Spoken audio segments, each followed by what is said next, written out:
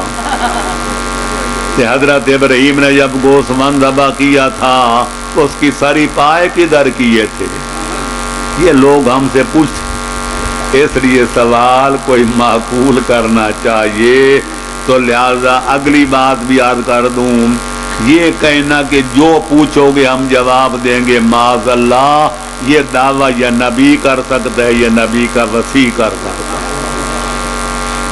میں نے اپنی کتاب تجلیات صداقت اور اثبات الامامت میں کئی واقعات پیش کر کے ثابت کیا ہے کہ سلونی کا دعویٰ آدم سے لے کر خاتم تک نہ کسی نبی نے کیا ہے نہ کسی وسیع نے کیا ہے۔ اگر یہ دعویٰ کر کے نبھایا ہے تو یہ حسنین کے نانے نے یا حسنین کے بابے نے۔ یا علی اور امام عالی مقام کی پہچان کی نشانیوں میں سے ہمارے مذہب و مسلک میں ایک عظیم نشانی یہی ہے کہ الحجت من لا یقول لا ادری۔ دین کا مسئلہ پوچھو، دنیا کا پوچھو، ما کان کا پوچھو، ما یکون کا پوچھو، زمین کا پوچھو، آسمان کا پوچھو یا درمیان کا پوچھو، حجت خدا اسے کہتے ہیں جو کسی سائل کے جواب میں یہ نہ کہے مجھے تیرے سوال کا جواب نہیں آتا۔ لہذا اگر کوئی یہ دعویٰ کرتا ہے سوائے معصومین کے، وہ کذاب ہے، وہ دجال ہے، وہ جھوٹا وقار جو ہے وہ بنانا چاہتا ہے، اور ایسے لوگوں کو خدا ذلیل بھی کرتا ہے۔ تاریخ میں کئی واقعہ ملتے ہیں، لوگوں نے مولا علی کی نکالی کی کوشش کی، ان کی برابری کی کوشش کی، پر اللہ نے وہ تازیانہ لگایا تو ان کو اقرار کرنا پڑا، ہم نے علی کی برابری کی کوشش کی تھی، خالق نے ہمیں ذلیل و رسوا کر کے رکھ دیا۔ لہذا آپ جو سوال کریں گے، میں اپنے علم و عقل کے مطابق جو مجھے اللہ کے قرآن اور 14 کے فرمان سے معلوم ہے میں جواب دوں گا، اور جس چیز کا مجھے پتہ نہیں میں پھر یہی کہوں گا کہ جناب میں اللہ کا قرآن پڑھوں گا، 14 کا فرمان پڑھوں گا، پھر جواب اپنا لے جانا۔ لیکن نبی و امام یہ نہیں کہہ سکتے کہ آج سوال کیا تو پرسوں جواب لے جانا۔ صلوات پڑھو محمد والے محمد پر جی۔ بس میری تقریر ختم ہوئی، اب آپ کے سوالات سے میرے معروضات اور جوابات۔ اللہم صلی علی محمد جی۔ اعوذ باللہ من الشیطان الرجیم، بسم اللہ الرحمن الرحیم، الحمد للہ والصلاة علی اہلہا، اما بعد۔ قبلہ پہلا سوال یہ ہے کہ گزارش کی شکل میں آیا ہے کہ تمام مومنین جو اس جلسہ میں تشریف لاتے ہیں ان کی خواہش ہوتی ہے کہ نماز ظہرین اور نماز مغربین آپ کی اقتداء میں پڑھیں، لیکن ہر سال ہم اس بات سے محروم رہ جاتے ہیں، اس کی آخر کیا وجہ ہے؟ اگر یہ نمازیں پنڈال میں آپ کی اقتداء میں پڑھی جائیں تو ہمارے لیے ثواب بھی زیادہ ہوگا۔ میں سوال کرنے والے کی عزت افزائی کا شکریہ ادا کرتا ہوں، لیکن یہ سوال نہیں ہے، لہذا پہلے بات ہو چکی ہے، سوال آپ نے کرنے ہیں، میں نے جواب دینے ہیں، یہ ہمارا داخلی معاملہ ہے۔ الامام الراتب اولی من غیرہ، ایک جگہ ایک پیش نماز ہے، جہاں وہاں جلسہ ہوتا ہے اس میں میں بھی ہوتا ہوں اور لوگ بھی ہوتے ہیں، تبلیغ خواہش کرتی ہے جناب آج آپ نماز پڑھائیں، تو میں کہتا ہوں جو مقررہ پیش نماز ہے وہ سب سے زیادہ حقدار ہے، پہلے وہ پڑھاتے تھا، آج جو بیچارے کو پیچھے ہٹا دیا جائے کہ آپ آگے کھڑا ہو جائے، شریعت کہتی ہے نہیں، اس کی حوصلہ افزائی کی جائے۔ جہاں کوئی پیش نماز نہیں ہوتا میں سب شکریہ کے ساتھ نمازیں پڑھاتا ہوں تاکہ لوگوں کو نماز با جماعت کا شوق دلایا جائے۔ جب سال بھر ہمارے مولانا محمد نواز صاحب رانا پڑھاتے ہیں تو یہ 2 دن میں پاٹے خان بن جاؤں تو ان کو ہٹا دوں، میری شرافت کا مدکا گوارا نہیں کرتا۔ چلو جی، اللہ اکبر، یا رسول اللہ، یا علی۔ قبلہ سوال آیا ہے کہ جب حضرت قائم آل محمد علیہ السلام ظہور فرمائیں گے تو حضرت عیسیٰ علیہ السلام بھی دوبارہ تشریف لائیں گے، حضرت عیسیٰ علیہ السلام کی اس وقت حیثیت کیا ہوگی؟ امتی بن کر آئیں گے یا بحیثیت نبی؟ حیثیت نبی، ہمارے نبی کے بعد قیامت تک کوئی بندہ نہیں آ سکتا۔ یہ عالم اسلام کا مسلمہ عقیدہ ہے جس کے اندر کوئی امت مسلمہ کے 73 فرقوں میں اختلاف نہیں کہ پیغمبر اسلام اس معنی میں خاتم الانبیاء والمرسلین ہیں کہ ان کے بعد آفتاب قیامت کے طلوع ہونے تک بحیثیت نبی ہونے کے یا بحیثیت رسول ہونے کے کوئی آدمی نہیں آ سکتا۔ ہمارا پیغمبر ہے تو خاتم الانبیاء، ہمارا قرآن ہے تو خاتم الکتب، ہمارا اسلام ہے تو خاتم الادیان۔ ہمارے پیغمبر کے بعد ابر آئے گی تو صرف قیامت کبریٰ آئے گی، کوئی اور چیز نہیں آئے گی۔ لہذا سنی شیعہ علماء کا اتفاق ہے کہ حضرت عیسیٰ جب آئیں گے تو بحیثیت وہ سابقہ نبیوں کی نیابت کرتے ہوئے حضرت مہدی کی نصرت کرنے کے لیے آئیں گے، ان کی امامت پر مہر تصدیق لگانے کے لیے آئیں گے اور ان کے پیچھے نماز ادا کر کے ان کی امامت پر مہر تصدیق لگانے کے لیے آئیں گے۔ یہی وجہ ہے کہ سنی شیعہ کتابیں چھلک رہی ہیں۔ پیغمبر اکرم نے فرمایا تھا کیف بکم اذا نزل عیسی ابن مریم من السماء، اس وقت تمہاری حالت کیا ہوگی جب حضرت عیسیٰ آسمانوں سے نزول جلال فرمائیں گے، وَإِمَامُكُم مِّنكُم، جبکہ امامت کرانے والا امام امت محمدیہ میں سے ہوگا۔ تفصیل اصلی اور مزید ملتی ہے کتابوں میں، سنی شیعہ کتابیں موجود ہیں، اور میں نے تجلیات صداقت اور اثبات الامامت میں وہ ساری حدیثیں لکھ دی ہیں کہ جب دونوں بزرگ اکٹھے ہوں گے کہ نماز کی ادائیگی کا وقت ہوگا، حضرت امام زمانہ اخلاق نبویہ کا جو ہے اظہار کرتے ہوئے فرمائیں گے یا عیسیٰ تقدم، اے عیسیٰ آگے بڑھ کے نماز پڑھائیں۔ حضرت عیسیٰ جو کچھ عرض کریں گے وہ مرزا غالب کی زبان میں نے یوں عرض کیا ہے، وہ عرض کریں گے مولا آپ کی موجودگی میں نماز میں پڑھاؤں، یہ تاب، یہ مجال، یہ طاقت نہیں مجھے۔ حضرت مہدی دوران آگے کھڑے ہوں گے، ہاں ہم اور آپ کھڑے ہوں گے، حضرت ابن مریم 1,24,000 نبیوں کا نقیب اور ان کا نمائندہ ہمارے ساتھ شانہ ملا کر کھڑا ہوگا۔ میں کیوں نہ کہہ دوں جہاں پیغمبر خاتم کی مسند کے 12ویں وارث کے قدم ہوں گے وہاں حضرت عیسیٰ کی پیشانی جھک رہی ہوگی۔ اس دن دنیا پہ واضح ہوگا کہ حضرت عیسیٰ کا مقام کیا ہے، کہ مہدی دوران کی شان کیا ہے۔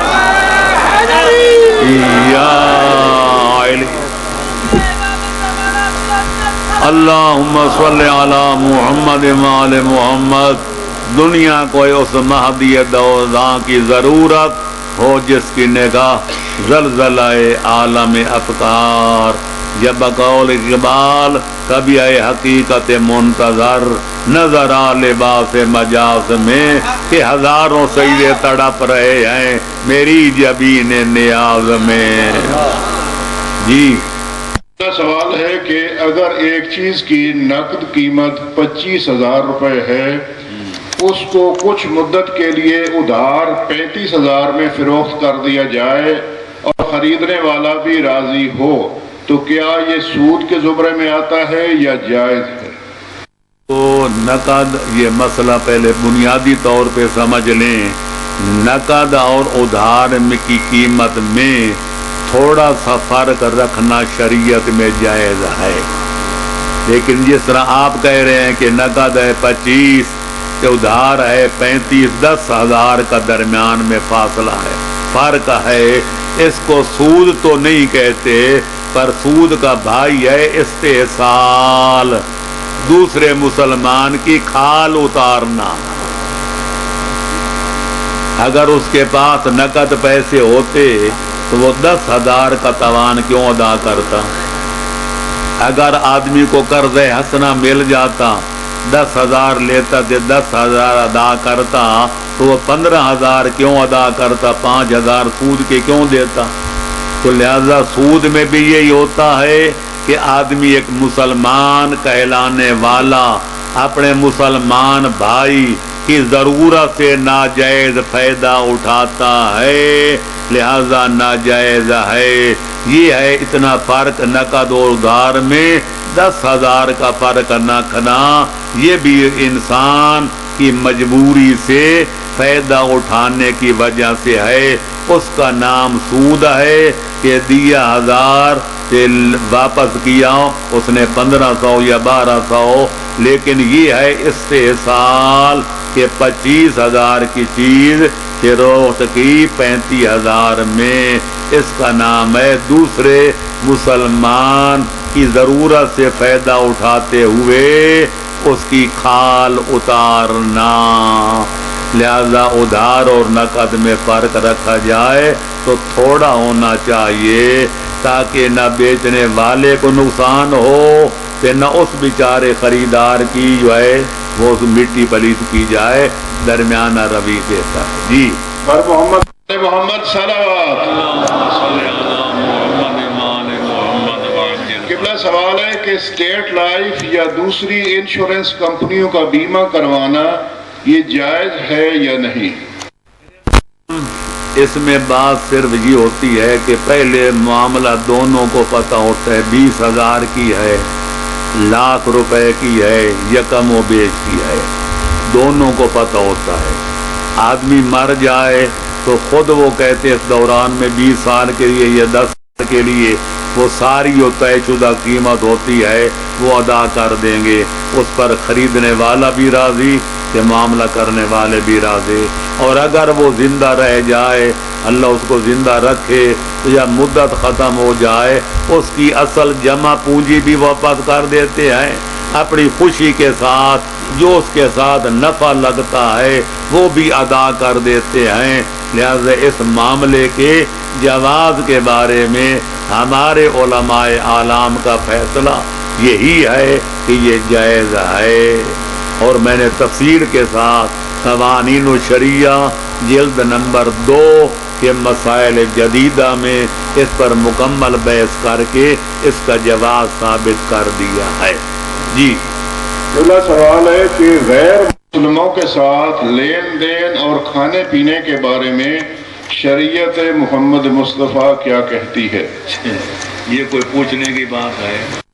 کافر بھی نجس، کتا بھی نجس، خنزیر بھی نجس۔ یہ اسلام کی برکت ہے کہ جب حبشے کا رہنے والا بلال مسلمان بن جاتا ہے تو پیغمبر اکرم کے ساتھ بیٹھ کے ایک دسترخوان پہ روٹی کھاتا ہے، اور جب آدمی اسلام کو چھوڑ کے کافر بن جائے پھر مسلمان کی نظر میں اس کا مقام اتنا گر جاتا ہے کہ کافر بھی نجس العین، کتا بھی نجس العین، کہ خنزیر بھی نجس العین۔ لہذا اگر ان کے ساتھ اس کے 2 بھائیوں کے ساتھ کھانا پینا جائز ہے تو پھر کافر کے ساتھ بھی کھانا پینا جائز ہے، لیکن کتا تو منہ ڈال جائے تو 7 مرتبہ پانی کے ساتھ پاک کرتے ہو کہ کافر اگر جائے، کوئی بڑا حکومت کا سربراہ کافر ہو کہ ہو بڑی بڑی حکومت ہو، تو پھر مسلمان فخر کرتے ہیں ہم نے فلانے کے ساتھ بیٹھ کے اکٹھا کھانا کھایا۔ جی اپنے اپنے مقدر کی بات ہے۔ جی قبلہ سوال یہ ہے کہ ممبر پہ سٹیج پر کچھ لوگ غلط طریقے سے ایک یعنی مہم چلا رہے ہیں، وہ یہ ہے کہ وہ کہتے ہیں کہ اللہ تعالیٰ کی صفت ہے مومن اور حضرت علی علیہ السلام ہے امیر المومنین۔ اس مسئلے کو ہم کس انداز سے دیکھیں، اس کی وضاحت فرمائیں۔ میرے عزیزان امین ہیں کواکب، کچھ نظر آتے ہیں، کچھ دیتے ہیں دھوکہ، یہ بازیگر کھلا۔ اقبال نے کہا تھا الفاظ کے پیچوں میں الجھتے نہیں دانا، غواص کو موتی کی طلب ہے نہ صدف کی۔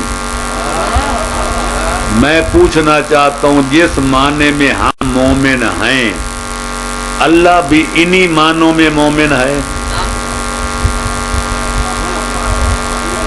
ہم مومن ہیں، ہم اللہ کو اللہ مانتے ہیں، نبی کو نبی مانتے ہیں، اللہ کو عادل مانتے ہیں، 12 اماموں کو امام مانتے ہیں، قیامت کو برحق مانتے ہیں، پھر نماز پڑھتے ہیں، روزہ رکھتے ہیں، حجیں کرتے ہیں، زنا کاری سے بچتے ہیں، شراب خاری سے بچتے ہیں۔ اللہ بھی نہیں مانوں میں مومن ہے کہ وہ نماز بھی پڑھتا ہے، وہ روزہ بھی رکھتا ہے، وہ حج بھی کرتا ہے۔ جی تو پھر ماننا پڑے گا ہم مومن ہیں، ہمارے ایمان کا مصدر ہے ایمان، اور اللہ مومن ہے، اس کا مصدر ہے امن۔ اللہ مومن ہے، کائنات کو امان دینے والا۔ اقبال کہتے ہیں نہ جہاں میں مجھ کو امان ملی، نہ جہاں میں مجھ کو امان ملی، جو امان ملی تو کہاں ملی، میرے جرم خانہ خراب کو تیرے عفو بندہ نواز میں۔ اللہ اکبر، یا رسول اللہ، یا علی، اللہم صلی علی محمد وآل محمد۔ ہم مومن ہیں، ایمان لانے والے، اللہ مومن ہے، کائنات کو امان دینے والا، پھر اللہ ہماری طرح مومن بن جائے گا؟ ایک بات یہ ذہن میں رکھیں، الفاظ کے گورکھ دھندے میں لوگوں کو دھوکہ دیا جا رہا ہے۔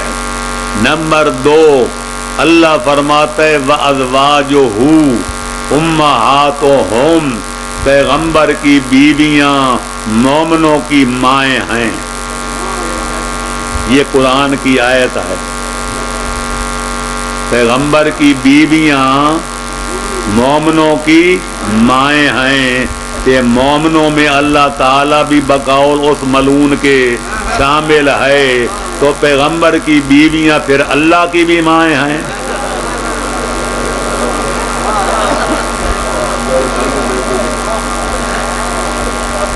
آپ یہ اپنی اداؤں پہ ذرا غور کریں، ہم اگر عرض کریں گے تو شکایت ہوگی۔ ادھر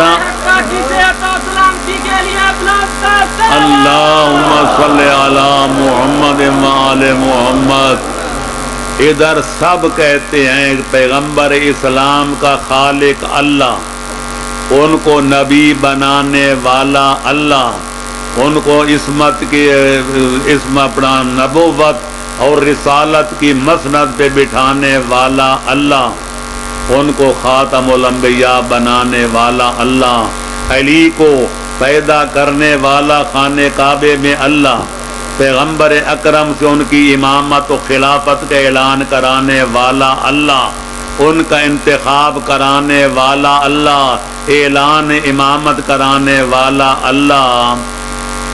جس کی مولا علی عبادت کرتے تھے.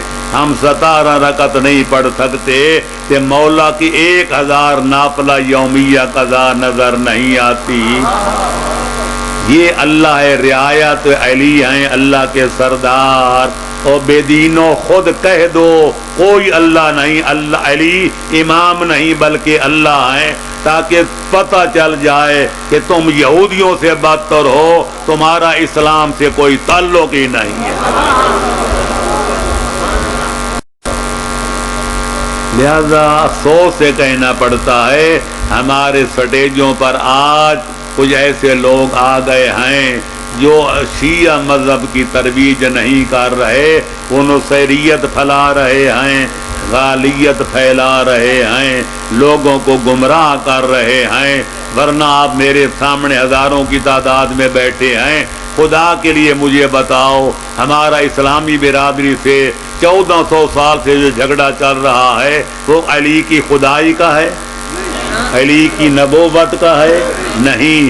وہ مسئلہ علی ولی کی ولایت کا ہے، امامت کا ہے، وصایت کا ہے اور خلافت کا ہے.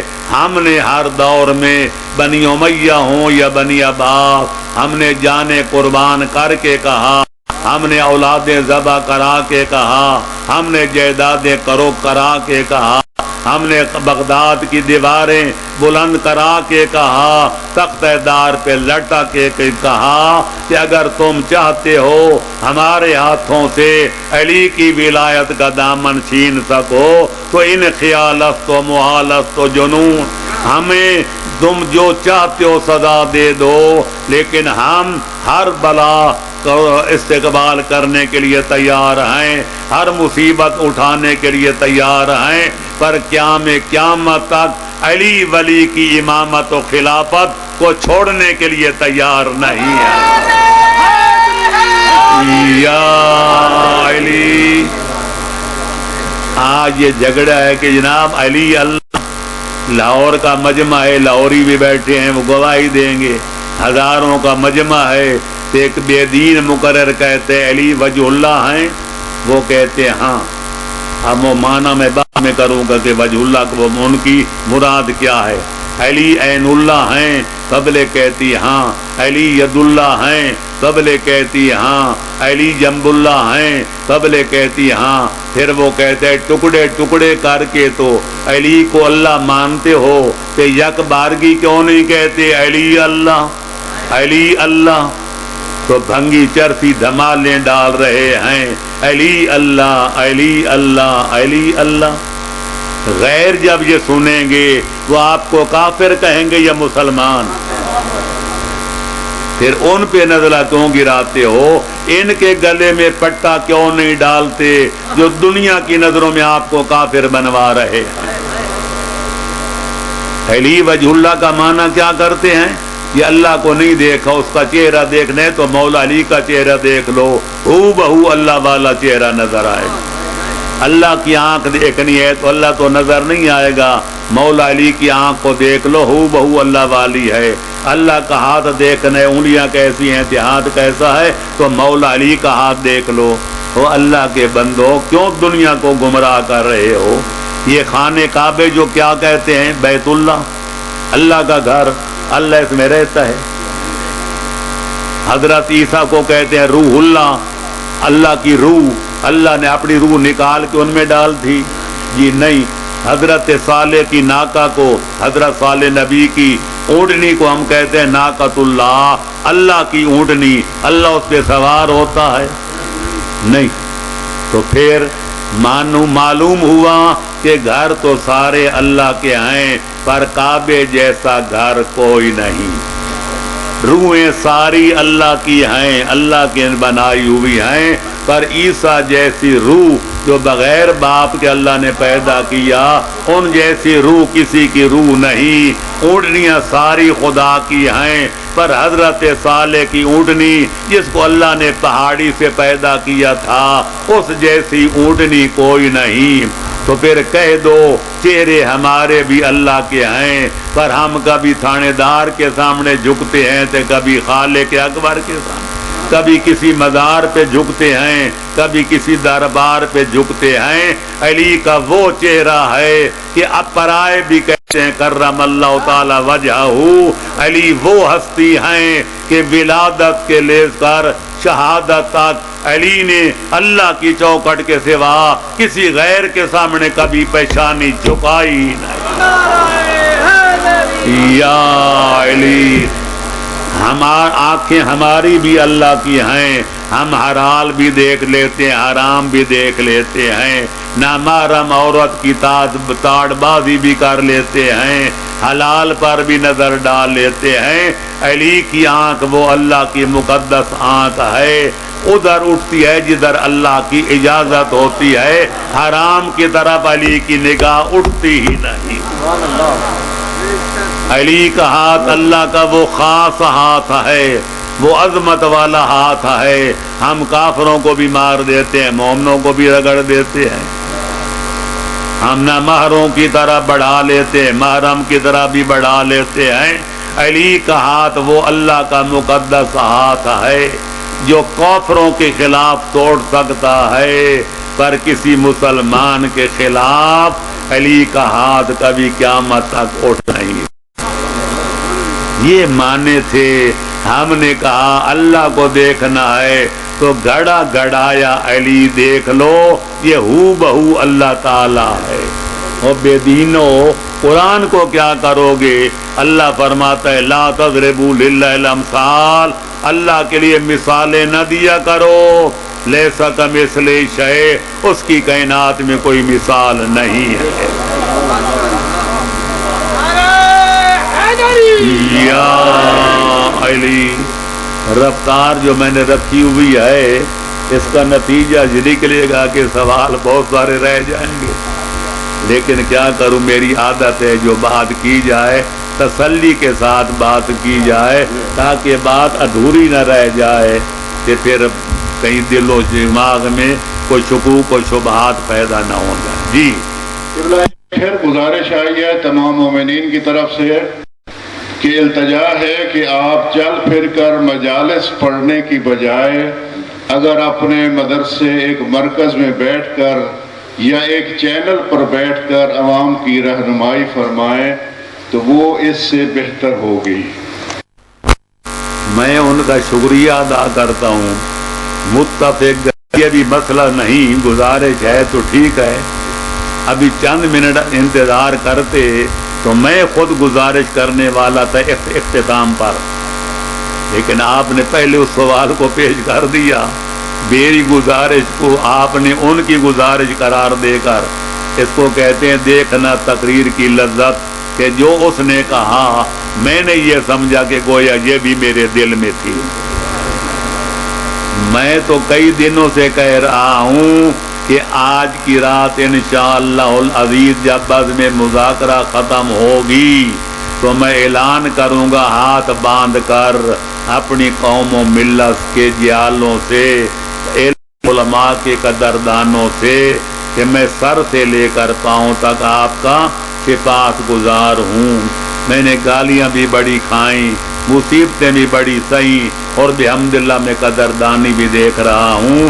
تو میں تو خود چاہتا ہوں، میرے احباب جو انگلینڈ میں رہتے ہیں میرے لیے چینل بھی خرید لیا ہے، وہ کہتے ہیں تمہیں یہاں تو 100-200 بندے سنتے ہیں، لیکن جب آپ انٹرنیٹ پہ بیٹھیں گے تو پورا ورلڈ سنے گا. ایک فائدہ تو یہ ہوگا.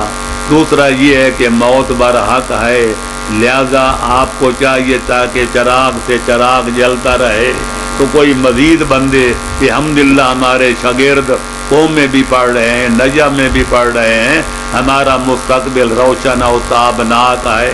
لیکن پھر بھی چاہیے کہ زیادہ علماء پیدا کیے جائیں. کتابیں بھی الحمدللہ کافی لکھی جا چکی، اللہ قبول فرمائے، لیکن کوئی ایسے موضوعات بھی ہیں جو تشنہ تکمیل پڑے ہیں. میرے بیٹھنے سے یہ سارے مسئلے حل ہو جائیں گے. لہذا یہ تو مومنوں سے میں درخواست کروں گا کہ مرغی بچائیں تے انڈے کھائیں.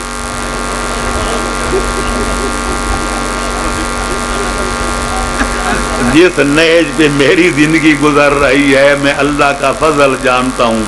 کئی دفعہ لوگ مجھ سے بے خود ستائی نہ بن جائے لوگ کہتے ہیں جی آپ کی صحت کا راز کیا ہے؟ میں نے کہا جتنے حفظان صحت کے اصول ہیں میں نے سارے پامال کیے ہوئے ہیں، نہ وقت پہ سونا، نہ وقت پہ جانا، نہ جاگنا، نہ مزاج کے مطابق خوراک کھانا، لہذا ساری باتیں نہیں، بس اللہ کا فضل شامل ہے۔ اور اگر کوئی اس کے علاوہ چیز ہے تو میں یہ سمجھتا ہوں دنیا میری مخالفت کر کر کے تھک گئی، کوئی مر گئے تھے باقی مر جائیں گے، آج تک میں نے کسی کو رسید نہیں دی۔ میں اپنا ہمیشہ معاملہ اللہ کے حوالے کیا ہے، وَأُفَوِّضُ أَمْرِي إِلَى اللَّهِ إِنَّ اللَّهَ بَصِيرٌ بِالْعِبَادِ۔